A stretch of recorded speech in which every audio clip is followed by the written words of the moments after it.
Good day everyone, my name is Andre Neil Onyanes from BTLAD 2A and I am together with my co-reporter, Miss Kathleen Navarro. So, for today's topic, we will talk about curriculum evaluation through learning assessment. Okay, so the desired learning outcomes of this topic. So, we have three different learning outcomes. First is acquired clear understanding of what is a curriculum evaluation.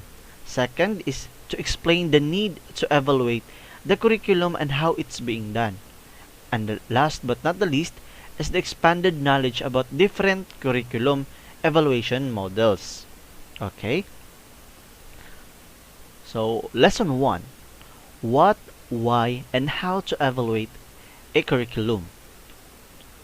Curriculum evaluation is a new idea for many teachers. Not knowing that every day, the teacher is being involved in several components of evaluation. But first, we will look what is this curriculum or what is a curriculum. So a curriculum is a dynamic process. In curriculum development, there are always changes that occur and intended for improvement. So marami daw changes ang isang curriculum, okay? May curriculum development para mas maging effective siya in a future, okay?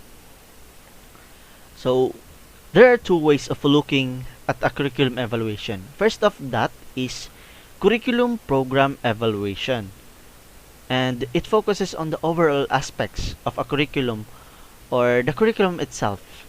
So more often it refers to a big curriculum or big schools. For example, of that is there are some programs, okay? Programs that may undergo curriculum program evaluation. First of that is we have experienced this, which is the K-12 curriculum, okay?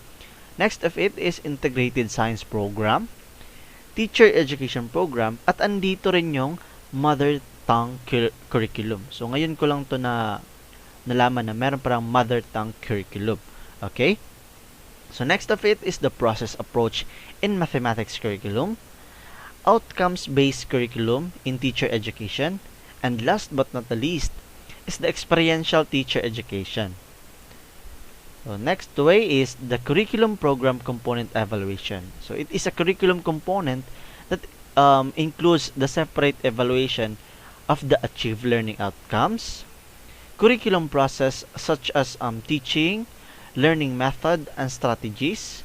So last is the instructional materials, that is refers to books, modules, models, and other stuffs that considered as an instructional materials. So let's look at how curricularists define curriculum evaluation. So read what each of them say. Okay, so first is what is this curricularist, okay? So a curricularist is they are the one to help us to clarify the process of curriculum development.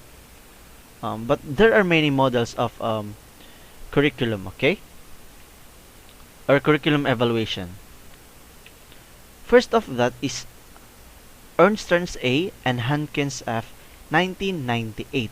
So the curriculum evaluation is a process done in order to gather data that enables one to decide whether to accept, change, eliminate the whole curriculum or a textbook. So, sa sinabi dito ni Ernst at ni Hankins, ang curriculum evaluation daw ay isang proseso na kung saan ginagather lahat ng mga datas at dito tinitingnan nila kung matatanggap ba ang isang curriculum or may i-change ba or talagang i-eliminate yung whole curriculum or a textbook, okay? So, yung guide na sinasabi ko is that is the curriculum itself, okay? Or isang guide ng mga teachers like textbook, okay? So, sa palagay nila ang sinasabi na dito is ang curriculum evaluation ay isang proseso para makita nila at ma-gather nila yung data kung kailangan ba ilang accept or i-change or mismong eliminate talaga yung whole curriculum. So, next curricularist is McNeil J. Okay? So, sa kanya, sinasabi niya dito, ni McNeil J. 1977, that the evaluation answers two questions. So, what are those questions? First is, do planned learning opportunities, programs, courses, and activities as developed and organized are actually produce desired results? So, tinatanong niya dito, no, kung yung mga learning opportunities, programs, or yung mismong curriculum daw ay nakakapag-produce ba daw ito ng mga desired results or good results, sinasabi niya dito, okay? So next of that question is, how can a curriculum best be improved? So paano daw yung curriculum ma-improve in the best way? Okay? Sinasabi niya dito. Yan yung idea ni McNeil J. Okay? So next is Gale, 1985. So sinasabi niya dito that evaluation is to identify the weakness and the strengths as well as the problems encountered in the implementation to improve the development process. Okay? So sinasabi ni Gale dito na yung evaluation or curriculum evaluation is somehow dito natin makikita kung ano yung mga kahinaan at kalakasan ng isang curriculum. Kung dapat bang i-implement ito or meron ba tayong i-improve on that curriculum? So, it is to determine the effectiveness of the returns on allocated finance. Siyempre, nagbibigay tayo ng oras, pagod, at kailangan makikita din natin yung effectiveness na ginagawa nating curriculum. Okay? So, yan yung idea ni Gale, 1985. Next curricularist is Oliva P., 1988. So, sinasabi niya that it is a process of delineating, obtaining, and providing useful information for judging alternatives for purposes of modifying or eliminating the curriculum. So, dito daw ay pinoproseso kung or ginajudge dito yung kung ano mga best alternative if kailangan ba natin mag-modify ng isang curriculum or talagang tatanggalin yung mismong curriculum. So, maraming rason kung bakit merong curriculum evaluations or these reasons for curriculum evaluation. So, why is there a need to evaluate a curriculum? Bakit nga ba kailangan natin mag-evaluate ng isang curriculum? Na pwede naman natin ituro lang yan, hindi na natin yung i-evaluate. Dire-diretso na lang natin. So, hindi po pwede yan. So, dito, tinatanong niya is, why is there a need to evaluate? Okay? Bakit kailangan natin evaluate? So, ito yung sagot. The curriculum process presented by Tyler Taba and others at the end of the line or cycle undergo an evaluation. All of them agree that planning, designing, and implementing are less useful unless there is an evaluation. Okay? So, yung mga yung curriculum na pinaplanuhan, dinedesign, inimplement na, less useful unless walang evaluation. Bakit? Hindi natin malalaman kung walang evaluation, hindi natin malalaman that curriculum is very useful or effective ba siya. Kung yung pinaplanuhan natin, dinidesign natin at ini-implement natin ng mga curriculum ay effective ba? Hindi natin malalaman kung walang evaluation. Kaya, hindi tayo makapagbibigay ng eksaktong ang information if makakagain ba ng knowledge yung tinuturuan mo if walang evaluation. Okay? So, for example, nagbigay ka ng that curriculum that you use to teach is yung tipong binibigay mo na sa kanila lahat or tinuturo mo na lahat pero walang nagagawa. Hindi mo malalaman kung hindi mo i-evaluate. Kaya, ini-evaluate nila para malaman natin kung yung pinaplanuhan natin ng mga curriculum ay nakikita natin na nagkakaroon ng magandang outcome or nakikita natin sa ating mga tinuturo o sa ating mga estudyante na namimit natin yung expectation ng isang curriculum or nagbigay ba tayo ito ng knowledge sa ating mga estudyante. Okay? So, ito pa yung mga reasons or here are some of the specific reasons why there is curriculum evaluation.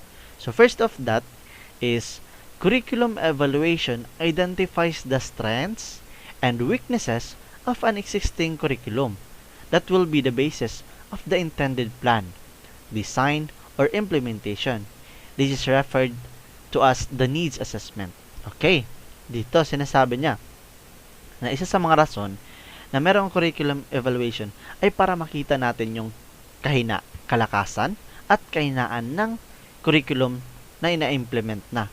So, dahil dyan, malalaman natin kung meron pa ba tayong mapaplanuhan natin kung meron pa ba tayong babaguhin sa isang design, sa isang curriculum, or may mga bagay ba tayong i-improve sa isang curriculum. So, kailangan niyang curriculum evaluation. Yan yung mga specific na rason. Okay? Kaya parang ina-assess natin yung isang curriculum kung nagiging effective ba siya sa atin. Okay? So, next of it is when evaluation is done in the middle of the curriculum development, it will tell if the designed or implemented curriculum can produce or is producing the desired results. So, this is related to monitoring. Okay? Related siya sa monitoring. Bakit? Dito natin makikita kung yung curriculum na na-produce natin is nagbibigay ba talaga ng desired results or yung mga magandang resulta sa ating tinuturo, sa ating ginagamit na curriculum. Meron ba tong impact sa ating mga tinuturuan katulad ng mga estudyante, ganyan. So, based on some standards, curriculum evaluation will guide whether the result have equaled or exceeded the standards. So, meron din standards din yung mga curriculum, okay? So, ina-evaluate para makita yung resulta kung sakto na ba, na-meet na ba niya yung expectation or yung standards na hinahanap ng isang curriculum, and malilabel ba siya natin na siya na ay isang success na curriculum, okay? So, this is sometimes called terminal assessment. Kapag ito ang ginagawa natin, tinatawag siyang terminal assessment. Okay, last but not the least is the curriculum evaluation provides information necessary for teachers, school managers, curriculum specialists for policy recommendations that will enhance achieve learning outcomes. So this is the basis of decision making. So not just the teachers itself and students ang makikinabang nitong curriculum evaluation, pati na rin yung school managers, curriculum specialist for policy recommendations also. Okay? So, dito nila magkakaroon sila ng decision kung yung ginagamit na nilang curriculum is tama at kung sa Bisaya pa siya is haom. Okay? So, fit ba siya sa isang sa school na ginagamit ng curriculum. Okay? So, dyan nagtatapos yung aking part. So, the next will be discussed by my co-reporter, which is Miss Kathler Navarro. Okay, Miss Kathler, you can now start. A pleasant day everyone, most especially to our beloved professor, Ma'am Patarata. By the way, I am Kathler Navarro and I will be the one to discuss the curriculum evaluation models. Curriculum models by Ralph Tyler and Hilda Taub end with evaluation. Evaluation is a vague idea that collectively tells about the value or worth of something that was done. Well, curriculum evaluation is somehow a process of examining the content of a curriculum enabled to determine its impact on student achievement, explore the process and models of curriculum evaluation, and understand why evaluation of curriculum is necessary. Somehow, the purpose of this curriculum evaluation is to determine whether or not the newly adopted curriculum is producing the intended results and meeting the objectives that it has set forth. And it is an essential component when it comes to the process of adapting and implementing any new curriculum in any educational setting. And another purpose of curriculum evaluation is to gather data that will truly help in identifying areas in need of improvement or change. Well, let's take a closer look at several of the models available for curriculum evaluation. And let's begin with Broadly Effectiveness Model. In 1995, L.H. Bradley wrote a handbook on curriculum leadership and development. This book provides indicators that can help measure effectiveness of a developed or written curriculum. For purposes of the classroom teachers, some of the statements were simplified. So as you can see here, there are 10 indicators if I'm not mistaken. Yes, there are 10 indicators and each indicator has its descriptive questions. So, we have here the vertical curriculum continuity, the horizontal curriculum continuity, the instruction based on curriculum, the broad involvement, long-range planning, the positive human relations, the theory and the practice, and lastly, the plan change. And if any of the indicators answered with a no, action should be made to make it yes. Okay. Well, anyways, this Bradley's effectiveness model looks at how effectively the curriculum meet the 10 pre-established indicators. And actually, Bradley's book, Curriculum Leadership and Development Handbook, provide these 10 key indicators able to use to measure the effectiveness of a developed curriculum. And then let's proceed to Tyler Objective-Centered Model. Enrolled Tyler in 1950 proposed a curriculum evaluation model which until now continues to influence many curriculum assessment processes. His monograph was entitled Basic Principle Curriculum and Instruction. Using Tyler's model, the following curriculum components and processes are identified in curriculum evaluation. So as you can see here, we have curriculum elements, the evaluation process, and the action taken. So there are 6 curriculum elements. We have here the objectives, intended learning outcomes, the situation or context, the evaluation instruments and tools, the utilization of tool, the analysis of results, and utilization of results. For the objectives, intended learning outcomes, the evaluation process here is to predetermine intended learning outcomes or objectives. For the situation or context, the evaluation process here is to identify the situation, the context that gives opportunity to develop the behavior or achieve objectives. For the evaluation or instruments and tools naman, the evaluation process here is to select, modify, and construct evaluation instruments or tools, check its objectivity, reliability, and validity. For the utilization of tools naman, the evaluation process here is to utilize the tools to obtain results, of course, to compare the results obtained from several instruments before and after to determine the change. And for the analysis of results naman, the evaluation process here is to analyze the results obtained to determine the strength and also the weaknesses. Identify the possible explanation about the reasons for the particular pattern. And lastly, for the utilization of results naman, the evaluation process here is use the results to make necessary modification. Actually, these 6 objectives, these curriculum elements that can be found in Tyler's objective-centered model is one of the oldest model. No, for this who didn't know, Tyler's objective-centered model is one of the oldest model which is still being used extensively. This is somehow to measure the worth and the merit of the learning based on the established objectives. And one of the very useful model to educational evaluation is known as the CIPP approach, developed by Stoffel-Beam in 1982. Well, the CIPP model curriculum evaluation was a product of the Delta Kappa committee chaired by Daniel Stoffel-Beam. The model was made emphasis that the result of evaluation should provide data for decision making. There are 4 stages of program operation. These include context evaluation, input evaluation, process evaluation, and product evaluation.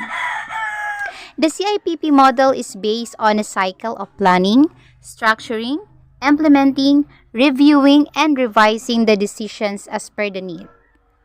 Each part of the cycle is examined through a different aspect of evaluation, such as the context, input, processes, and product.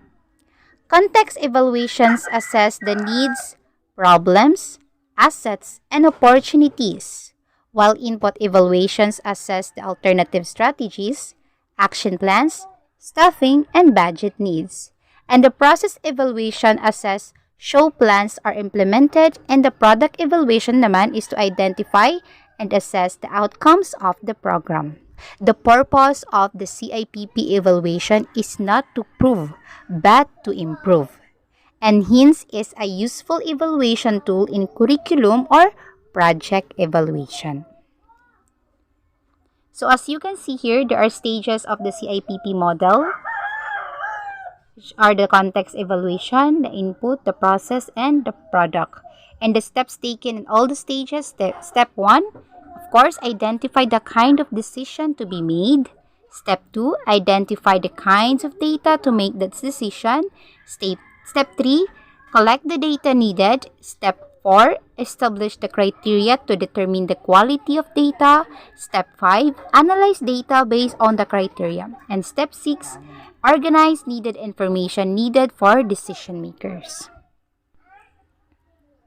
And we have here Roberts' take responsive model. Responsive model is oriented more directly to program activities rather than program intents. Evaluation focuses more on the activities rather than intent or purposes. So the curriculum evaluator follows the steps below. Step 1 meets with stakeholders to identify their perspectives and intentions regarding the curriculum evaluation. Step 2 draws from Step 1 documents to determine the scope of the evaluation. Step 3 observes the curriculum closely to identify the unintended sense of implementation and any deviations from announced intents. Step 4 identifies the stated real purposes of the program and the various audiences. Step 5 identifies the problems of the curriculum evaluation at hand and identified an evaluation design with needed data. Step 6 selects the means needed to collect the data or information. Step 7 implements the data collection procedure. Step 8 organizes the information into themes. Step 9 decides with stakeholders the most appropriate formats for the report. Well, this stakes responsive model based on the assumption that concerns of the stakeholders for those whom the evaluation is done should be a priority in determining the evaluation issues. And we have here the Scriven consumer-oriented evaluation. Michael Scriven in 1967 introduced this evaluation among many others when education products flooded the market. Consumers of educational products which are needed to support an implemented curriculum often use consumer-oriented evaluation. These products are used in schools which require a purchasing decision. These products include the textbooks, modules, educational technology like software, and other instructional materials. Even teachers and schools themselves nowadays write and produce these materials for their own purposes. As you can see here, Scriven consumer-oriented evaluation, there are 16 criterias. And actually, this Scriven implores evaluators talaga to understand all the effects of an intervention unconstrained by what developers had sought to achieve and assess the needs of the users. So, a simple way of curriculum evaluation process. For a very simple and practical way of curriculum evaluation, responding to the following questions will provide an evaluation data for curriculum decision, just as the following questions and any no answers to an item will indicate a need for a serious curriculum evaluation process. So there are 10. Yes, there are 10 questions here. First, does the curriculum emphasize learning outcomes? Does the implemented curriculum require less demands? Can this curriculum be applied to any particular level? Kindergarten, elementary, secondary, or tertiary levels? Can the curriculum aspect be assessed as written, taught, supported, tested, or learned? Does the curriculum include formative assessment? Does the curriculum include the summative assessment? Does the curriculum provide quantitative methods of assessment? Does the curriculum provide qualitative methods of assessment? Can the curriculum provide the data needed for decision assessment? And lastly, are the findings of evaluation available to stakeholders? So, These are the 10 questions for the curriculum evaluation process. So, the steps in conducting a curriculum evaluation. In summary, whether the models of curriculum evaluation to use ASCD in 1983 suggest the following steps. So, there are 8 steps here. Yes, there are 8 steps. First, identifying the primary audiences. So, what to consider? Curriculum program sponsors, the managers and administrators, the school heads, the participants such as the teachers and the students, the content specialists and other stakeholders. Identifying critical issues or problems, the outcomes, the expected, desired, intended process, the implementation or the resources or what we call the inputs. Third is identifying data source, people, teachers, students, parents, curriculum developers, or existing documents, available records, or evaluation studies. Fourth, identifying techniques for collecting data, standardized tests, informal tests, samples of student work, interviews, mga participant observations, and also checklists or the anecdotal records. Fifth is the identifying established standards and criteria. Of course, standards previously set by agency, DepEd or the CHED, the professional organization, and identify the techniques in data analysis, the content analysis, the process analysis, the statistics, the comparison, and also the evaluation process. And 7, preparing evaluation report. It's either written or oral progress, final summary, descriptive, graphic, evaluative, and judgmental. List of the recommendations. And lastly, preparing models of display, the case studies, test score, summary, testimonies in multimedia representation, or the product displays with the exhibit or technical report. So that's all. Thank you for listening, and I hope you've learned something from this topic. Thank you, and goodbye.